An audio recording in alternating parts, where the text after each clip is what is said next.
சற்று முன் கிடைக்கப்பெற்ற மிக முக்கியமான செய்தி ஒன்று வெளியாகி உள்ளது. ஆளுநர் RN ரவி அவர்கள் பொன்முடியின் அமைச்சர் பதவி ராஜினாமா செய்ததற்கு கடிதத்தில் கையெழுத்து போட்டுவிட்டார். அமைச்சரவையிலிருந்து பொன்முடி அவர்களும் செந்தில் பாலாஜியும் நீக்கப்பட்டு விட்டார்கள். தற்பொழுது இந்த வீடியோவில் அடுத்த கட்ட அரசியல் நகர்வு பொன்முடிக்கு எப்படி அமையும் என்பதை தான் இந்த வீடியோவில் முழுமையாக தெளிவாக நாம் பார்க்க போகிறோம். கிட்டத்தட்ட திமுகவின் மூத்த அமைச்சராக செயல்பட்டவர், மூத்த நிர்வாகியாக செயல்பட்டவர் பொன்முடி அவர்கள் ஒரே வார்த்தையில் பெண்களை அவதூறாக பேசி ஒட்டுமொத்தமாக அனைவரது சாபத்தையும் வாங்கிவிட்டார் பொன்முடி அவர்கள்.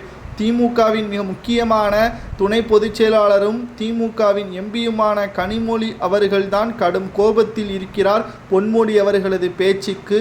பொன்முடி அவர்கள் திராவிட கழகத்தை சேர்ந்தவரே கிடையாது என்பதற்கேற்ப வார்த்தைகளையும் பயன்படுத்தியுள்ளார். சரி, அமைச்சர் பதவியை ராஜினாமா செய்துவிட்டார். 2026 ஒருவேளை திமுக ஆட்சி அமைப்பதற்கு வாய்ப்பில்லை. அப்படி அமைக்கக்கூடிய வாய்ப்பு ஒருவேளை உருவாகினால் செந்தில் பாலாஜி அவர்கள் வருவாரா? அதற்கு பிறகு பார்த்து கொள்வோம்.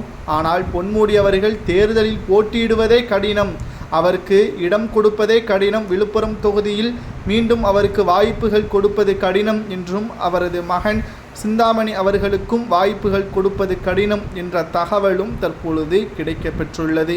பொன்முடி அவர்கள் பல ஆண்டுகள் திமுகவில் பணியாற்றினார். தற்பொழுது வாய்க்கு வந்ததை கூறி ஒட்டுமொத்த திமுகவிற்கும் அவப்பெயரை ஏற்படுத்திவிட்டார். கல்லூரியில் படிக்கும் பொழுது திமுகவில் இணைந்து இளைஞரணி செயலாளராகவும் விழுப்புரம் தொகுதியில் போட்டியிட்டு அப்பொழுது சுகாதாரத்துறை அமைச்சராகவும் பொறுப்பேற்றார். கிட்டத்தட்ட பல ஆண்டுகளாக பணியாற்றிய பொன்முடி அவர்களது அரசியல் கதவுகள் மூடப்பட்டுவிட்டது. இனி அவர் அமைச்சரோ அல்லது எம்எல்ஏவாகவோ பொறுப்பேற்க முடியாது. இன்னும் ஓராண்டுகள் தான் இருக்கிறது. எம்எல்ஏ பதவியுடன் தான் பொன்முடி அவர்கள் செயல்படுவார். சரி, அதற்கு பிறகு பொன்முடி அவர்கள் அரசியலில் இருந்து ஓய்வு பெற்ற பிறகு என்ன நடக்கும்?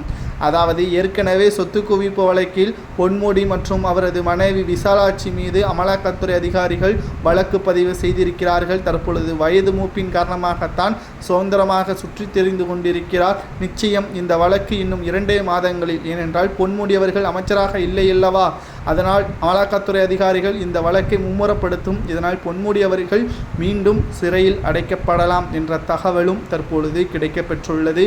பெண்களை பற்றி அவதூறாக பேசினால் என்ன நடக்கும் என்பதற்கு பொன்முடியே ஒரு சாட்சியாக இருக்கிறார். பொன்முடி அவர்கள் சொத்து குவிப்பு வழக்கில் சிறையில் அடைக்கப்பட்டால் எத்தனை ஆண்டுகள் சிறை தண்டனை வழங்கலாம் என்பதை கமெண்ட் வாயிலாக கூறுங்கள்.